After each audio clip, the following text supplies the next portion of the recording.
வங்கக்கடலில் நிலவிய ஆழ்ந்த காற்றழுத்த தாழ்வு மண்டலம் டிட்வா புயலாக வலுப்பெற்றதாக அறிவித்திருக்கிறது வானிலை ஆய்வு மையம். விவரங்களுடன் நம்முடைய செய்தியாளர் லிபிகா விவரம் என்ன?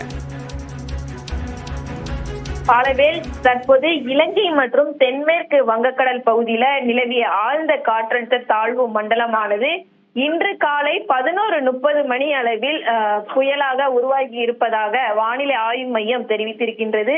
குறிப்பாக இதன் காரணமாக தமிழகத்தில் டெல்டா மாவட்டங்களுக்கு அதிகனமழைக்கான சிவப்பு நிற எச்சரிக்கை என்பது விடுக்கப்பட்டிருக்கின்றது.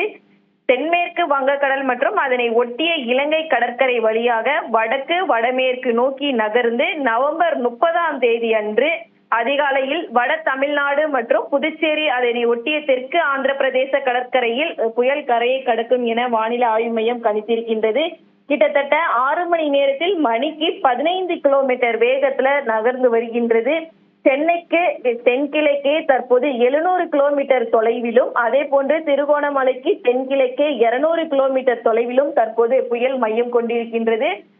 தொடர்ந்து இது வட தமிழ்நாடு நோக்கி நகரும் போது டெல்டா மாவட்டங்கள் மற்றும் வடகடலோர மாவட்டங்களுக்கு அதிகனமழைக்கான மழைப்பொழிவு அப்படிங்கிறது வாய்ப்பு அதிகம் இருக்கின்றது. தொடர்ந்து அடுத்த 2 தினங்களை பொறுத்தவரை டெல்டா மாவட்டங்கள்லயும் மழைப்பொழிவு அப்படிங்கிறது அதிகமா இருக்கும். அளவில் லிபிகா, இந்த புயல் இதே வேகத்தில் நகருமா? எத்தனை நாட்கள்ல இது கரையை கடக்க வாய்ப்பு இருக்கு?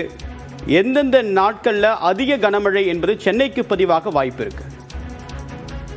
கண்டிப்பா தற்போது புயல் உருவாகி இருக்கக்கூடிய நிலையில் அடுத்த நாளைய தினம் டெல்டா மாவட்டங்களுக்கு அதிகனமழைக்கான வாய்ப்பு அப்படிங்கிறது இருக்கு. குறிப்பா தஞ்சாவூர், திருவாரூர், நாகப்பட்டினம், மயிலாடுதுறை ஆகிய மாவட்டங்கள்ல அதிகனமழை நாளை காலை அதிகாலை முதலே டெல்டா மாவட்டங்கள்ல மழைப்பொழிவு அப்படிங்கிறது தொடங்க இருக்கும். குறிப்பா அதிகனமழை ஓரிரு மாவட்டங்கள்ல இருக்கக்கூடிய நிலையங்கள்ல அதிகப்படியான மரங்கள் விழுவதற்கும் பொருள் சேதங்கள் ஏற்படுவதற்கான வாய்ப்புகள் அதிகம் இருக்கின்றது. சென்னையை மட்டும் எடுத்துக்கொண்டால் சென்னை, திருவள்ளூர், காஞ்சிபுரம் உள்ளிட்ட இந்த வடகடலோர மாவட்டங்களை பொறுத்தவரை 29 மற்றும் 30 ஆகிய 2 நாட்கள்ல அதிகனமழைக்கான வாய்ப்பு அப்படிங்கிறது அதிகம் இருக்கின்றது.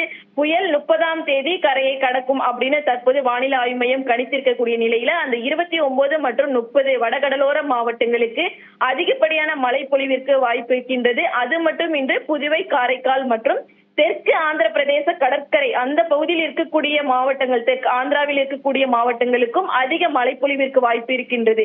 சென்னைக்கு 29 அதிகாலை முதலே அதிகப்படியான மழைப்பொழிவு அப்படிங்கிறது தொடங்க இருக்கின்றது. பலவில் விரிவான தகவலுக்கு நன்றி லிபிகா.